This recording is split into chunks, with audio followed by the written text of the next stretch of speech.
Lava, desolación, muerte. El Vesubio destruyó por completo Herculano, pero aparte de traerle la desolación, también le consagró la inmortalidad. Gracias a ello, hoy podemos conocer cómo vivieron y murieron sus habitantes.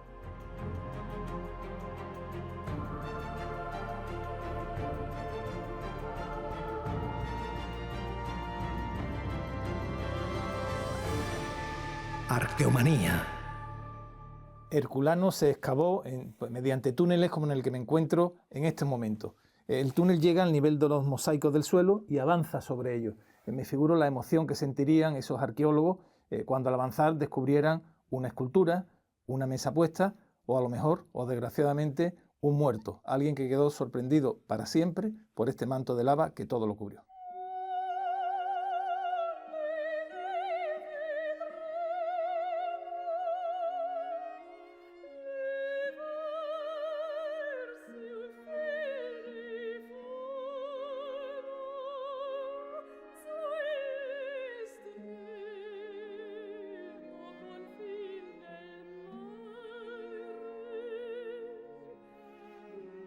Podrán creer las generaciones venideras, cuando de nuevo crezcan las mieses y verdeen estos desiertos, que yacen debajo ciudades y gentes, y que las campiñas de sus antepasados han sucumbido a un mar de fuego.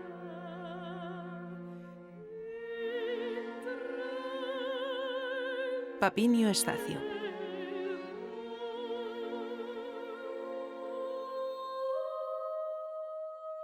En el año 79 después de Cristo, el Vesubio rugió con furia colosal y telúrica.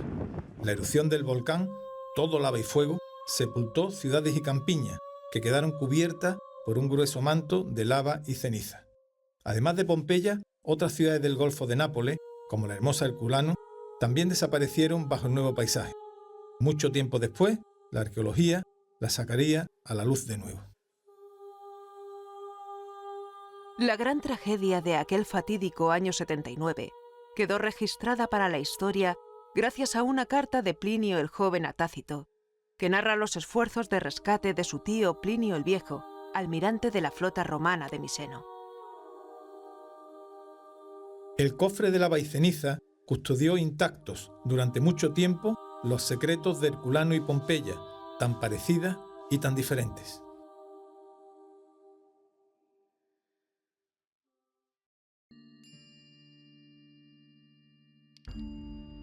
Sin embargo, la erupción del Vesubio no causó tantas víctimas mortales como cabría suponer en un principio. La arqueología demuestra que muchas casas y monumentos se encontraban deshabitadas, en fase de restauración, debido a una catástrofe anterior que afectó gravemente a la región. Cuando uno conoce la trágica historia de Herculano, piensa si se trata de la ciudad más hermosa, pero en el sitio equivocado, o es que una maldición pesa sobre ella, porque antes de la explosión del Vesubio, un grave terremoto destruyó parte de la ciudad también, ¿no? Esta es una zona volcánica, una zona donde ocurren muchos fenómenos. De hecho, en el 62 después de Cristo hubo un terremoto muy grave que había provocado muchos daños que se estaban aún reparando en el 79 después de Cristo. Pero aún antes se había iniciado un fenómeno de subsidencia, una especie de bradisismo, que subía y bajaba el nivel del mar y de la tierra. Este es un fenómeno que vemos de forma dramática en los campos flegreos, donde aún hoy sigue ocurriendo. Dove ancora oggi è attivo. Tácito o Séneca escribieron sobre el terremoto del año 62, dando profusión de detalles. Herculano quedó muy afectada. Se sabe que se perdieron esculturas y que se derrumbaron bastantes edificios. En Pompeya, en su foro, se documenta este hecho con claridad, así como en otros grandes edificios, tales como el anfiteatro o la gran palestra. Eso nos deja ante un escenario durante la erupción que muestra dos ciudades en reconstrucción, en rehabilitación. Eso supuso que muchas de sus casas no estuvieran habitadas, reduciendo así el número de víctimas de la erupción. Herculano era una ciudad pequeña dentro del imperio. Con unas 7 hectáreas de superficie, distaba mucho de las 77 que Pompeya alcanzó durante su apogeo. Pero Herculano, gracias a su ubicación en el centro del Golfo de Nápoles, era frecuentada por personajes muy importantes, incluso relacionados con Julio César. Su población se calcula en unos 4.000 habitantes, de los cuales 1.200 eran ciudadanos de pleno derecho. El resto, en su mayoría, serían esclavos con casi total seguridad. Una pregunta flota en el aire. Si la ciudad había sufrido terremotos catastróficos, el último hacía solo 3 lustros, ¿cómo es posible que los habitantes de Herculano no tomaran precauciones ante una inminente erupción del Vesubio? Me figuro entonces una ciudad rica, con palacios, con gente poderosa, muy culta, y le sobrevino la gran tragedia. ¿Por qué no le dio tiempo a huir? ¿Por qué la lava los aplastó? ¿Por qué no se fueron antes? In realtà un po' di tempo lo ebbero. En realidad, un poco de tiempo lo estuvieron. El problema es que no entendieron lo que estaba sucediendo. Durante siglos se había perdido la memoria de que el Vesubio fuese un volcán. Para ellos era una montaña. Empieza la tragedia sobre la 1 de la tarde. Hoy creemos que era el 24 de octubre del 79 después de Cristo. Desde la 1 de la tarde hasta la noche del día siguiente, el volcán explota y manda el gas y una serie de materiales hasta la estratosfera. Empiezan a llover rocas y las personas empiezan a comprender que en ese momento hay algo que no funciona bien. En Herculano, las rocas que caen son muy pocas, por lo que una parte de la población consigue huir, probablemente. Otra parte de la población se encuentra en la antigua playa, pero en la playa estaban esperando una misión de rescate que el general de la flota, Plinio el Viejo, había enviado. A la 1 de la mañana llega el flujo piroclástico y 300 personas que estaban esperando refugiadas en la playa se quedan atrapadas para siempre en ese fango en ebullición. Fue una gran tragedia que sucedió muy rápidamente, ahorrando así sufrimiento a sus habitantes. En Herculano no se aprecia un dolor como el visto en Pompeya. En Pompeya vemos los calcos, no de las personas muertas. Vemos que tienen las manos sobre la boca para poder respirar. Sin embargo, aquí en Herculano, las personas estaban tranquilas, estaban durmiendo. Era la 1 de la mañana. Hemos encontrado las lucernas que servían para tener un poco de luz. Estaban los niños durmiendo acostados, estaban abrazados. Tenían los biberones para beber agua. Estaban bastante tranquilos y esta tragedia les cogió probablemente en un momento de reposo. Las excavaciones de Herculano comenzaron el 23 de octubre de 1738. El sitio de Herculano afloró por casualidad cuando se excavaba un pozo. Entonces se halló el pie de mármol de una estatua. El descubrimiento llega a oídos del rey Carlos III, que toma cartas en el asunto. Se produjo un verdadero estupor entre los ilustrados del reino de Nápoles. ¿Qué aporta Herculano sobre todo a la arqueología internacional, al mundo, al conocimiento del mundo romano? Justo esa idea de la vida parada, el reloj del tiempo que se para, fue lo que impresionó a todos, desde las excavaciones de Carlos III en la época de los Borbones. Fue esto lo que impresionaba a todos los intelectuales. Las excavaciones de Herculano son una fuente de conocimiento excepcional, sobre todo porque es la única ciudad de todo el mundo romano que aún conserva todo el paseo marítimo. Es la única ciudad del mundo romano que conserva la arquitectura hasta el 3er piso. La única ciudad del mundo romano que conserva la madera usada como elemento de construcción, pero también los muebles, las telas o la comida. Casi todas las casas tenían 2 pisos, acabo de visitar el piso superior y la verdad es asombroso, no solamente por la belleza de las casas, la armonía, sino porque hayan conservado la estructura completa. Muchas personas tienden a pensar que lo que sucedió en Herculano es lo mismo que acaeció en Pompeya, pero existen diferencias claras. Eso se debe a que Herculano está más cerca del Vesubio y recibió materiales piroclásticos diferentes en otra fase de la erupción. ¿Qué diferencia hay entre Pompeya y Herculano? Desde el punto de vista de su destrucción hay dos modalidades completamente diferentes. Pompeya fue sepultada por 6 metros de rocas, mientras Herculano fue sepultada por los flujos piroclásticos. Tenemos que imaginar unas grandes masas de gas, tierra y material volcánico que se fueron acumulando a lo largo de muchas horas sobre la ciudad, enterrándola con una capa de hasta 26 metros de espesor.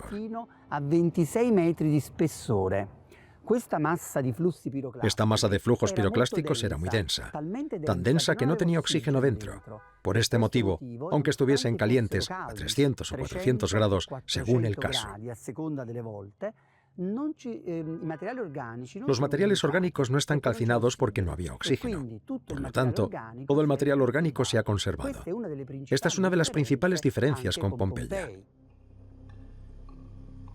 Herculano se descubrió gracias a los extensos túneles excavados en la lava, y todo comenzó en el teatro. Visitar hoy sus penumbras, descendiendo por galerías casi espeleológicas, causa una gran emoción.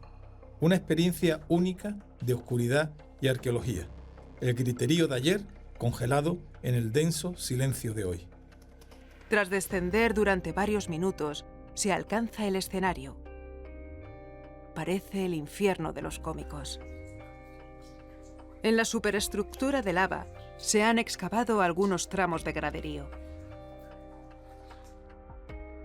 Una de las imágenes más impactantes es la de una cara grabada en la lava. Una persona atrapada, quizás, aunque se especuló con esta tétrica posibilidad, finalmente se confirmó, menos mal, que se trataba de una escultura. En la misma zona de la escena se pueden ver algunas epigrafías. La potencia de la capa de lava que sepultó al teatro, o la que se alza frente a las casas de la villa de Nonio Balbo, o la de los papiros, da una idea cierta del volumen de materiales volcánicos que cubrieron Herculano durante la violenta erupción del 79. Pero esa capa de piroclastos y olvido permitió la excepcional conservación de la ciudad y que hoy en día podamos acercarnos al estilo de vida de sus habitantes, empezando por los deportistas. En el mundo clásico, como ahora, existía un auténtico culto al cuerpo. Por eso toda ciudad que se preciara tenía pues un gimnasio o palestra para que sus habitantes pudieran ejercitarse y hacer cuerpo, hacer físico. Me encuentro en la palestra de Herculano, que es una palestra vinculada a una terma. Primero se hacía ejercicio, se entraba en calor y después se pasaba pues a los baños. Este es el prodigio que nos permite conocer cómo eran las saunas hace 2000 años. Que por cierto han cambiado muy poco de cómo son en la actualidad. Los usuarios llegaban, en esta zona se desnudaban, ahí se sentaban en esos polletes, dejaban la ropa en los estantes superiores y ya entraban propiamente en lo que es la sauna. En este ala estaría el frigidarium, o sea, la zona de agua fría, y a partir de esta puerta, pues la zona cálida. Accedo a la zona templada, al tepidarium, donde se encuentra, por cierto, un magnífico mosaico de Afrodita, la mujer de Neptuno, con esos 4 delfines que hacen alusión a la humedad, al agua. Y allí estaría finalmente la zona cálida de calor, que es el caldarium. En Roma, el deporte al estilo griego, la gimnasia clásica, tenía un predicamento menor que la gladiatoria. Esta zona de Campania, al tener gran influencia helena, quizás tuvo un apego mayor al deporte clásico, lo que no evitó que con el tiempo los juegos gladiatorios ganaran peso y fama. Pompeya fue célebre por ello, llegando incluso a tener peleas de seguidores como los modernos hooligans. Herculano permaneció, por lo que se observa en el registro, más cerca del modelo griego y de sus gimnastas.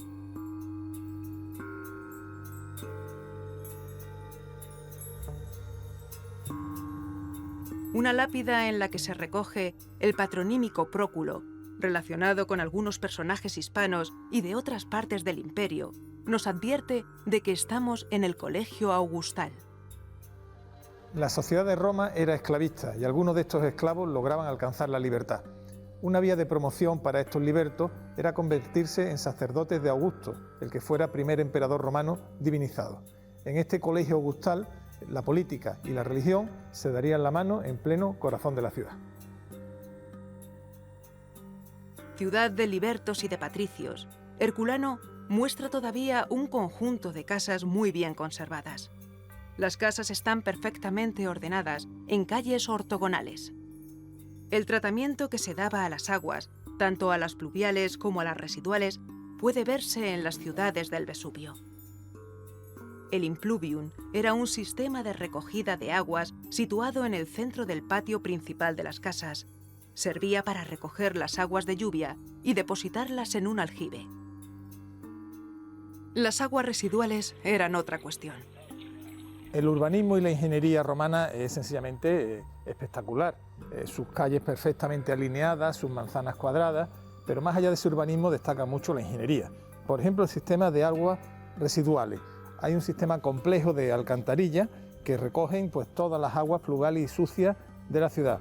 Me encuentro sobre la cloaca máxima, alcantarilla que transcurre en medio de la calzada. Y como anécdota, pues señalaría este registro que recoge el agua sucia de esta casa, del baño, de la cocina, para que caiga y se deposite sobre la cloaca que la dirigirá finalmente hacia el mar. Llueve, casi diluvia, y tenemos la oportunidad de ver cómo se conducía el agua en una ciudad romana clásica. Los ingenieros romanos pensaban en todo, y los arquitectos y paisajistas, fieles seguidores de Vitruvio, construyeron bellas mansiones cuyo horizonte era el mar. Nos encontramos en una ciudad suntuosa, con sus grandes villas y palacios. Los mejores de todos ellos, los más ricos, daban con su fachada hacia el mar y se tenían que disfrutar unas maravillosas vistas a través de sus terrazas, como hoy ocurre en la cercana Capri.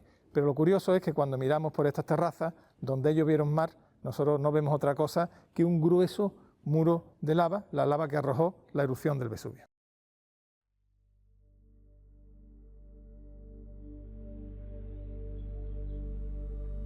Para hacernos una idea del tipo de casa con vistas que había en Herculano antes de la erupción del Vesubio, podemos visitar el norte del Golfo de Nápoles. La antigua Vallas de Pozzuoli muestra estas grandes terrazas con vistas al mar. Situada en plenos campos flegreos, fue residencia de Adriano. De hecho, aquí puede verse una gran cúpula que fue modelo para la del Panteón.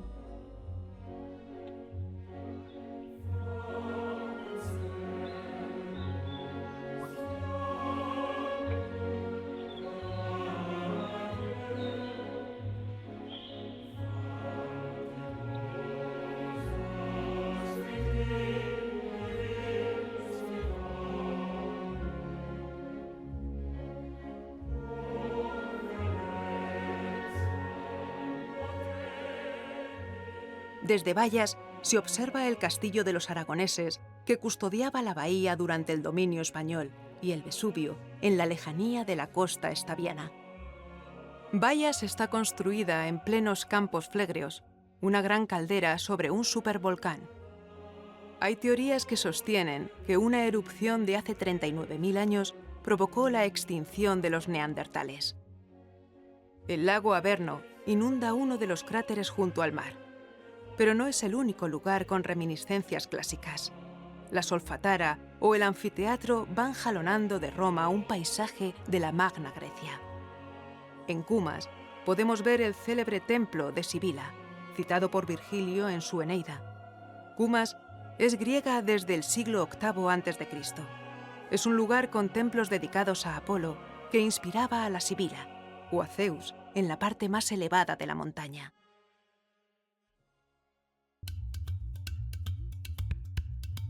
El mundo griego influyó culturalmente a Roma. Los motivos mitológicos de las pinturas de Herculano tienen esa inspiración. Las paredes de los ricos salones patricios se colmaban de estas pinturas. Claro que también y sobre todo en Pompeya, ciudad relacionada con el amor y el sexo, se plasmaron escenas de contenido erótico en los lupanares y en algunas colecciones privadas. Sexo y muerte, Eros y Tánatos.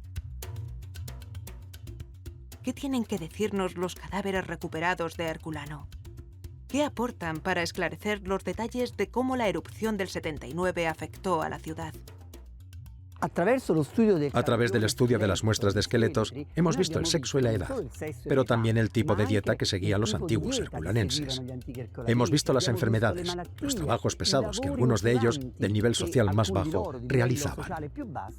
A través, por ejemplo, del estudio de las cañerías, hemos visto cuáles eran los desechos de los alimentos y, por tanto, hemos podido entender todavía mejor cuál era la dieta general de los herculanenses. Se han hallado restos de ropa de abrigo en algunos de estos cadáveres.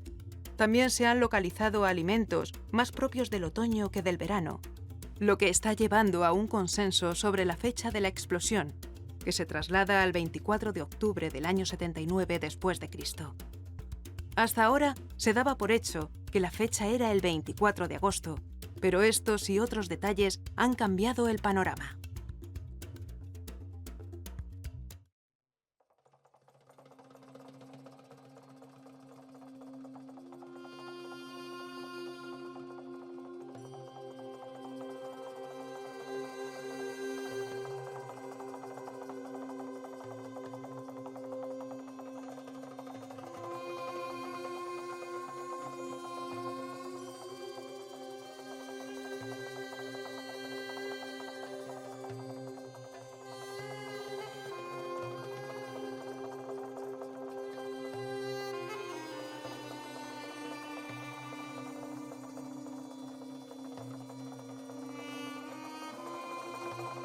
La presencia de españoles en la historia del descubrimiento de Pompeya y Herculano fue una realidad desde los principios de la investigación. Aunque en las ruinas de Herculano aún quedan muchas estatuas y frescos, la mayoría de ellas están en el Museo Arqueológico de Nápoles, que bien merece la pena conocer. Transitar por el Museo de Nápoles es hacerlo por el mismo origen de la museología europea.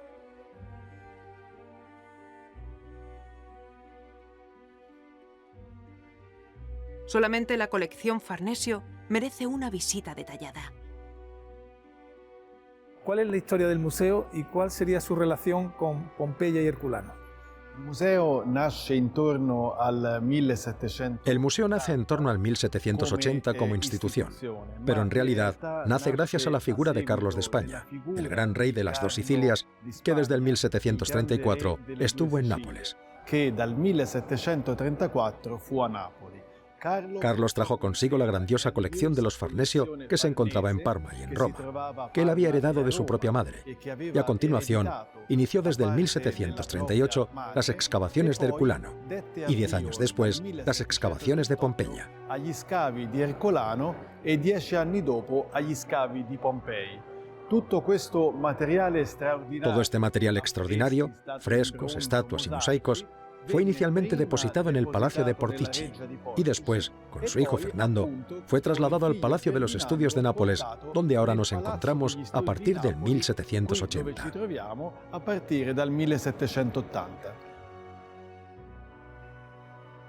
Probablemente lo que más llame la atención de los visitantes sea la colección pictórica. Hemos hablado de ella con una de sus conservadoras. ¿Qué técnicas utilizaban para hacerla? Usaban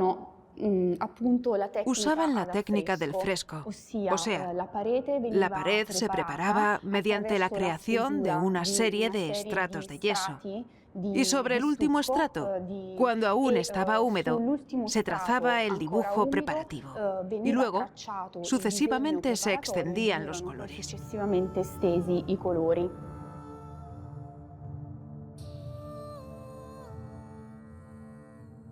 El gusto por decorar, por deleitarse con secuencias narradas visualmente en las paredes de las casas pompeyanas y herculáneas, sumado al hecho de la conservación bajo las cenizas y la lava, nos deja ante una de las colecciones de pintura romana más importantes del mundo. En España se custodia una parte de la historia de Herculano. Viajemos a Madrid para comprobarlo. La Real Academia de Bellas Artes de San Fernando, en su museo de la madrileña calle de Alcalá, conserva parte de la historia del descubrimiento y excavación de Herculano.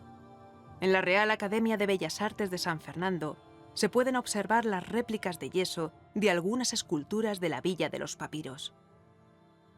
Estos yesos están porque cuando viene Carlos III en 1759 a Madrid, él tiene la nostalgia de lo que había ido apareciendo durante el tiempo que fue rey de Nápoles en las excavaciones de Herculano. Y concretamente lo que más hay son los vaciados de la Villa de los Papiros. Escribe una carta a Bernardo Tanucci, el secretario de Estado, diciéndole que le envíen yesos de esas cosas que, como sabes, son tan de mi genio y gusto, dice una de las cartas. No quiso traer nada original. Carlos III deja el reino a su hijo íntegro, a su hijo Ferdinando, que luego va a ser Ferdinando IV. Le deja el reino y tenía el concepto de que sacar algo era empobrecer el reino que le transmitía a su hijo. Desde el primer momento el rey también quiso blindar los descubrimientos con la idea de publicarlos. Entonces, como no se estaban publicando las novedades sobre los descubrimientos, pues se estaban divulgando muchas ideas, a veces un poquito contradictorias, ¿no? Se dejaba visitar los restos, pero también con mucha cautela. Por ejemplo, los viajeros se quejaban de que no les dejaban detenerse mucho tiempo delante de los objetos para que no pudiesen memorizarlos, sencillamente, y después pudiesen dibujarlos, porque la idea era publicarlos, ¿no?, por parte de la corona, con la academia que habían creado para estudiarlos y publicarlos convenientemente.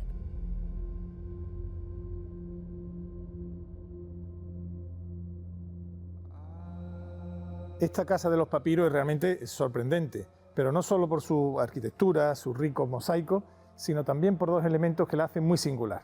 Primero, porque fue de Lucio Capurnio Pisón, el suegro de Julio César, lo que le da un auténtico morbo histórico. Y también porque se descubrió, al excavarla a través de túneles, una riquísima y sorprendente biblioteca de papiros, con más de 1800 papiros. Muchos de estos papiros versaban sobre filosofía epicúrea. Y un detalle, uno de ellos era de un texto totalmente desconocido de Séneca el Viejo. ¿Qué podríamos reseñar de esa biblioteca que tanto asombro ha causado desde su descubrimiento? La única biblioteca del mundo antiguo que hemos recuperado. Probablemente no está íntegra, pero tenemos 1800 volúmenes. De estos 1800 volúmenes de papiro, solamente una parte ha sido examinada. El Museo de Nápoles es el depositario de todos los manuscritos de la Villa de los Papiros. Gracias al empleo de modernas técnicas láser, puede ser posible leer los rollos manuscritos calcinados tras la erupción. El papel quedó en muy mal estado, prácticamente rígido, pero poco a poco, el tesoro de conocimiento, comparable a bibliotecas como las de Pérgamo, Éfeso o Alejandría, irá aflorando.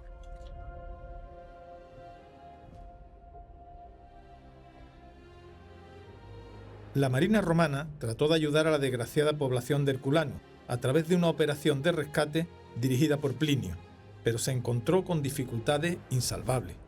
La línea de costa se adentraría 400 metros hacia el mar y los buques sufrieron el bombardeo de materiales piroclásticos y la flama de las nubes ardientes. Vulcano había arrasado a sus hijos del Golfo de Nápoles. ¿Qué impacto tuvo en el imperio? ¿Cómo reaccionó el emperador Tito? Tomó medidas especiales. Y nosotros sabemos, por ejemplo, que en Pompeya se recuperaron estatuas de escritos oficiales porque eran muy importantes.